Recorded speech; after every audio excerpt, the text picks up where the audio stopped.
আমন্ত্রণদীপ্ত সংবাদে আপনাদের সাথে আছি আমি ইয়াসমিন সুমনা। প্রধানমন্ত্রী তারেক রহমান সচিবালয়ে দিনের কর্মসূচি শুরু করেছেন ৩ জন প্রতিবন্ধী ব্যক্তির হাতে নিয়োগপত্র তুলে দেওয়ার মধ্য দিয়ে। সকালে সচিবালয়ে মন্ত্রিপরিষদ বিভাগের নিজ কার্যালয়ে প্রবেশের সময় তাদের হাতে নিয়োগপত্র তুলে দেন প্রধানমন্ত্রী। নিয়োগপ্রাপ্ত ৩ জন হলেন গাইবান্ধার সাঘাটা উপজেলার আয়েশা আক্তার, সিরাজগঞ্জের কামারখন্দ উপজেলার নীলা খাতুন এবং নড়াইল সদর উপজেলার হাসমত আলী। প্রধানমন্ত্রীর কাছ থেকে সরাসরি নিয়োগপত্র পেয়ে তারা উচ্ছ্বাস প্রকাশ করেন। আয়েশা আক্তার ও নীলা খাতুন দুইজনই শারীরিক প্রতিবন্ধী। জন্ম থেকেই 2 হাত না থাকা নীলা খাতুন পা দিয়ে লিখে স্নাতকোত্তর সম্পন্ন করেন। তাকে রাজধানীর মিরপুরের জাতীয় প্রতিবন্ধী উন্নয়ন ফাউন্ডেশন শিক্ষক পদে নিয়োগ দেওয়া হয়েছে। আয়েশা আক্তারও পা দিয়ে লিখে সম্পন্ন করেন স্নাতকোত্তর। হাত না থাকায় মুখ দিয়ে নিয়োগপত্র গ্রহণ করেন তিনি। তাকে গাইবান্ধার বিয়াম ল্যাবরেটরি স্কুল অ্যান্ড কলেজে ক্লাস সুপারভাইজার পদে নিয়োগ দেওয়া হয়েছে। দৃষ্টি প্রতিবন্ধী হাসমত আলীকে সমাজসেবা অধিদপ্তরের অধীনে ইউনিয়ন সমাজকর্মী পদে নিয়োগ দেওয়া হয়েছে।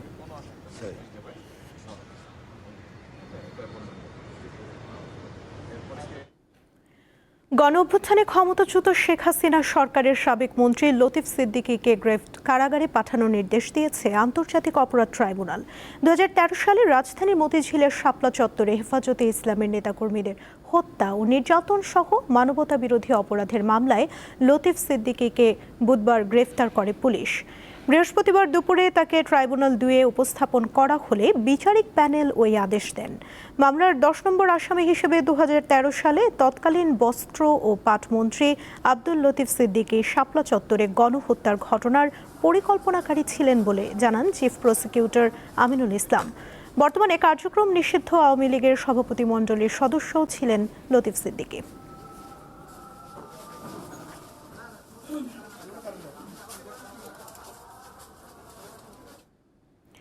তিন দিনের সরকারি সফরে দুপুরে ঢাকায় পৌঁছানোর কথা রয়েছে যুক্তরাষ্ট্রের দক্ষিণ ও মধ্য এশিয়া বিষয়ক বিশেষ দূত সার্জিও গরের। সফরকালে প্রধানমন্ত্রী তারেক রহমান ও পররাষ্ট্রমন্ত্রী খলিলুর রহমানের সঙ্গে বৈঠক করার কথা রয়েছে। পাশাপাশি বিভিন্ন রাজনৈতিক দলের নেতা, পেশাজীবী এবং নাগরিক সমাজের প্রতিনিধিদের সঙ্গে মতবিনিময় কর্মসূচি রয়েছে তার। সফরের অংশ হিসেবে তিনি কক্সবাজারের রোহিঙ্গা শরণার্থী শিবিরে পরিদর্শন করবেন। ধারণা করা হচ্ছে সার্জিও গরের ঢাকা সফরের অন্যতম প্রধান উদ্দেশ্য বাংলাদেশের বর্তমান পররাষ্ট্রনীতির অগ্রাধিকার এবং ঢাকা ওয়াশিংটন সম্পর্কের ভবিষ্যৎ দিক নিয়ে আলোচনা করা। সাম্প্রতিক আঞ্চলিক কূটনৈতিক তৎপরতার পরিপ্রেক্ষিতে বাংলাদেশের কৌশলগত অবস্থান সম্পর্কে স্পষ্ট ধারণা নিতে আগ্রহী যুক্তরাষ্ট্র। এছাড়া বাংলাদেশ ভারত সম্পর্কও আলোচনায় গুরুত্ব পেতে পারে।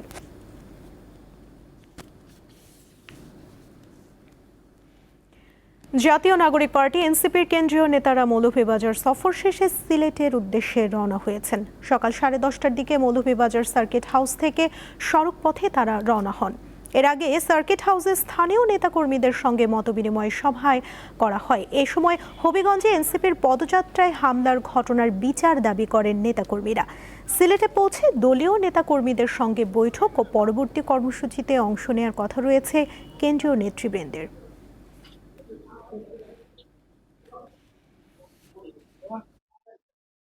জনক হামলা এবং আমাদের উপর অত্যাচার, চোখ কেড়ে নেওয়া, মালামাল চিন্তায় পুরো দেশবাসী প্রত্যক্ষ করলো।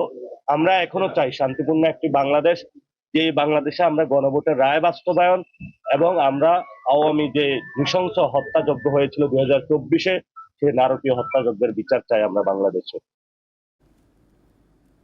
কক্সবাজারের উখিয়ায় রোহিঙ্গা ক্যাম্পে অজ্ঞাত হামলাকারীদের গুলিতে কথিত আরসা সদস্য মোহাম্মদ জুবায়ের নিহত হয়েছেন। পুলিশ জানায় ইরানি পাহাড়ের রোহিঙ্গা ক্যাম্প 8 ওয়েস্টে বসবাসকারী জুবায়েরকে তার নিজ বসতঘর থেকে বের করে কয়েকজন সন্ত্রাসী 5 রাউন্ড গুলি করে পালিয়ে যায়।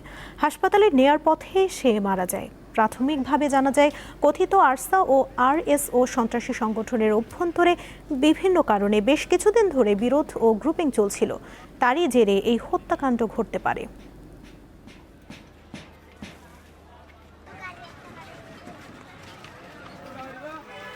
ব্রাহ্মণবাড়িয়া শহরে অভিযান চালিয়ে অনলাইন জুয়ার আসর থেকে মূল এজেন্ট সহ অন্তত 8 জনকে আটক করেছে র্যাব।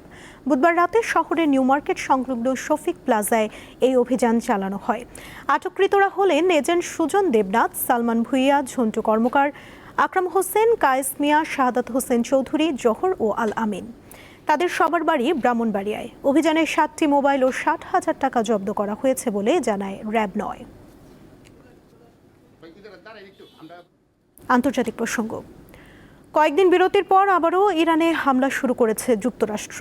কেশম দ্বীপে একটি ভবনে হামলায় এক দম্পতি ও তাদের 2 বছরের শিশু নিহত হয়েছে বলে জানিয়েছে ইরানের গণমাধ্যম। সামাজিক যোগাযোগ মাধ্যম এক্সে মার্কিন সামরিক বাহিনীর সেন্ট্রাল কমান্ড জানিয়েছে, গত মঙ্গলবার জর্ডানে অবস্থিত মার্কিন সামরিক ঘাঁটি এবং হরমুজ প্রণালীতে জাহাজে চালানো ইরানের হামলার পরিপ্রেক্ষিতে দেশটিকে শক্তিশালী জবাব দেয়া হচ্ছে। আল জাজিরা জানিয়েছে, ইরানের দক্ষিণাঞ্চলের কেশম দ্বীপ, বন্দর আব্বাস, আবু মুসা সিরিক ও কিস শহরে একাধিক বিস্ফোরণের খবর পাওয়া গেছে। ভারতের লোকসভার প্রশ্নভাস ও সরকারি পরীক্ষায় অনিয়ম ঠেকাতে পাবলিক এক্সামিনেশনস সংশোধনী বিল পাশ হয়েছে। বিরোধী দলের স্লোগান ও বিক্ষোভের মধ্যেই বুধবার বিলটি অনুমোদন দেয় নিম্নকক্ষ।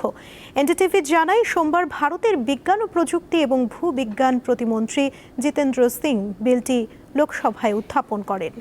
নতুন সংশোধনী অনুযায়ী পরীক্ষা পরিচালনায় যুক্ত সেবা প্রদানকারী প্রতিষ্ঠানের ক্ষেত্রে সর্বোচ্চ জরিমানার পরিমাণ 1 কোটি রুপি থেকে বাড়িয়ে 5 কোটি রুপি করা হয়েছে।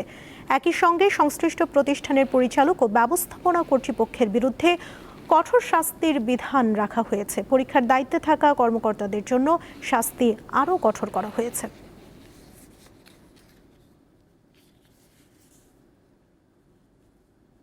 খেলার খবর।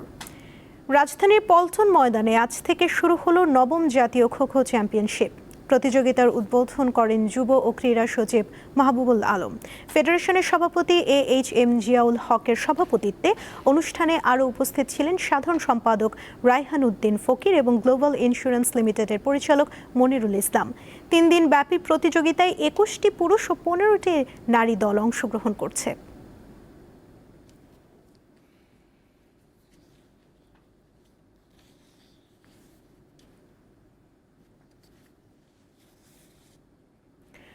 সব ধরনের ক্রিকেট থেকে অবসরের ঘোষণা দিলেন ভারতের অভিজ্ঞ middle order batter Ajinkya Rahane. আজ বৃহস্পতিবার সামাজিক যোগাযোগ মাধ্যমে এই সিদ্ধান্ত জানান 38 বছর বয়সী এই ব্যাটার।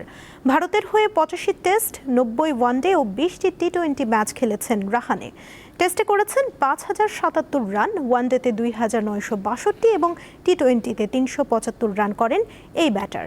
অবসর ঘোষণার বার্তায় রাহানে বলেন, ব্যাটিংয়ের মতো জীবনেও সঠিক টাইমিং গুরুত্বপূর্ণ। আজ আমার মনে হচ্ছে সব ধরনের ক্রিকেটকে বিদায় জানানোর এটি সঠিক টাইমিং। শৃঙ্খলা ভঙ্গের অভিযোগে আর্জেন্টিনা ফুটবল দলের বিরুদ্ধে আনুষ্ঠানিক তদন্ত শুরু করেছে ফুটবলের সর্বোচ্চ নিয়ন্ত্রক সংস্থা ফিফা। বিশ্বকাপের সেমিফাইনালে ইংল্যান্ডকে হারানোর পর মালভিনাস দ্বীপপুঞ্জ নিয়ে রাজনৈতিক বার্তা সংবলিত ব্যানার প্রদর্শন করেন আর্জেন্টিনার খেলোয়াড়রা। এরপর ফাইনালে স্পেনের বিপক্ষে ম্যাচ শেষে হাতাহাতিতে জড়ায় দুই পক্ষ। এসব অভিযোগে তদন্ত শুরু করেছে ফিফা। পারদেসের বিরুদ্ধে আনা হয়েছে 3টি অসদাচরণের অভিযোগ। এছাড়া Molina, Almada, team official Roberto Ayala এবং স্পেনের গাভিকেও নোটিশ দিয়েছে ফিফার ডিসিপ্লিনারি কমিটি। শুনানি শেষে অভিযোগ প্রমাণিত হলে অভিযুক্তদের বিরুদ্ধে নেওয়া হবে শাস্তিমূলক ব্যবস্থা।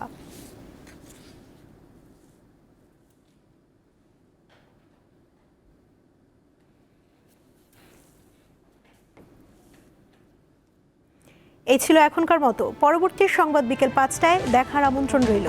এছাড়া আরও তথ্য পেতে যুক্ত থাকুন দীপ্ত ডিজিটাল প্ল্যাটফর্মের সাথে। ধন্যবাদ সবাইকে।